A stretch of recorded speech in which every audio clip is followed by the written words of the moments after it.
ইতিমধ্যে আমরা একটা গুঞ্জন একটা মানে শব্দ উঠে আসছে যে রুবেল ভাই কিন্তু এই পর্যন্ত তার মুখ থেকে আমরা জানতে পেরেছি যে 250 থেকে 300 সিনেমা তিনি অভিনয় করেছেন। ইতিমধ্যে কিন্তু সে কিন্তু জাতীয় চলচ্চিত্র পুরস্কার তার হাতে আসে না। এখানে কিভাবে দেখছেন? এখন খুব কঠিন প্রশ্ন করলেন। কেন জাতীয় চলচ্চিত্র পুরস্কার আসে না? আমরা ক্ষুদ্র মানুষ, যারা এটা জাতীয় চলচ্চিত্র যারা সিলেক্ট করে, আমরা তাদের তারা আমার মনে হয় না যে তারা সাংস্কৃতিক অঙ্গন থেকে বা চলচ্চিত্র কোনো বোদ্ধা বা চলচ্চিত্র জানালোক ওই বোর্ডে ছিল কিনা আমি জানি না। তো হয়তোবা আমাদের চলচ্চিত্র প্রেমী বা চলচ্চিত্র বোদ্ধা যদি জাতীয় চলচ্চিত্র বোর্ডে থাকতো, তাহলে অবশ্যই রুবেল ভাই জাতীয় চলচ্চিত্র পুরস্কার পেত। আমার মনে হয় তখন ওই সময় চলচ্চিত্রকে ভালোবাসে বা চলচ্চিত্রকে লালন করে এই টাইপের কেউ ছিল বলে আমার মনে হয় না, এই জন্যই বোধহয় পাইনি। সর্বশেষ রুবেল ভাই বর্তমানে একটা সিনেমা কিন্তু আমরা দর্শক কিন্তু দেখতে পাচ্ছি না। উনি কি একেবারে ফিল্মের বাইরে চলে গেছেন নাকি আছে?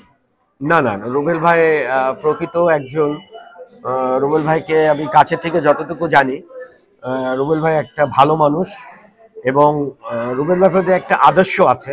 সেই আদর্শটা রুবেল ভাইয়ের বড় ভাই সোহেল রানা। সোহেল রানা তার আপন ভাই, তার আপন ভাইকে সে এত পরিমাণে ভক্তি করে যেটা কেউ না দেখলে বিশ্বাস করতে পারবে না। তার বড় ভাইয়ের সামনে সে চেয়ারেও বসে না, মাটিতেও বসে না, দাঁড়িয়ে থাকে। এই যে ভক্তি, ভাই ভাইয়ের ভক্তি, এটা রুবেল ভাইয়ের কাছ থেকে কিন্তু শিখতে হবে যে বড় ভাইকে কিভাবে ভক্তি করতে হয়। এটা কিন্তু অনেকেই জানে না, দর্শকরাও জানে না, কিন্তু আমরা যারা ভিতরের মানুষ তারা জানি। উনি ভাইকে যে কি ভক্তি করেন এটা না দেখলে প্রকাশ করা যাবে না। এবং উনি এখন কিছু কিছু ছবিতে ওনাকে আনছে, লোক দেখছে। আসল কথা, ভালো প্রকৃত প্রডিউসার নাই এখন বর্তমান বাংলাদেশে যারা আছে, এরা হলো টাকা দুগনি করে, ফাইন্যান্সার। এরা প্রকৃত শিল্পীর কদর মর্যাদা বুঝে না। এরা জাস্ট ফাইন্যান্স করে এই উল্টাপাল্টা ছবি বানায়। প্রকৃত প্রডিউসার আসলে অবশ্যই রুবেল ভাইকে ডাকবে। ভাই আমি আপনার কাছে জানতে চাই, রুবেল ভাই কিন্তু সারা বাংলাদেশে মার্শাল আর্টের অসংখ্য ছাত্রছাত্রী তৈরি করেছে এবং কি এখনো পর্যন্ত তিনি মার্শাল আর্ট নিয়ে কিন্তু লড়ছেন। এখানে কিভাবে আপনি দেখছেন যেমন? মার্শাল আর্ট নিঃসন্দেহ মানে একটা ভালো জিনিস, কারণ হচ্ছে নিজের আত্মরক্ষা সবারই প্রয়োজন। দেশের পরিস্থিতি যেভাবে চলতেছে, নিজের আত্মরক্ষাটা সবচেয়ে বেশি প্রয়োজন। তো এইটা আমার মনে হয় প্রতিটা মানুষেরই এই মার্শাল আর্ট শেখা উচিত।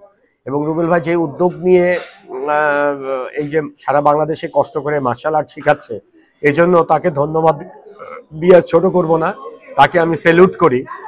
যে প্রতিটা মানুষকে যে মার্শাল আর্ট শেখাচ্ছে, এটা কিন্তু সবারই শেখার প্রয়োজন, জানার প্রয়োজন। S karate TV.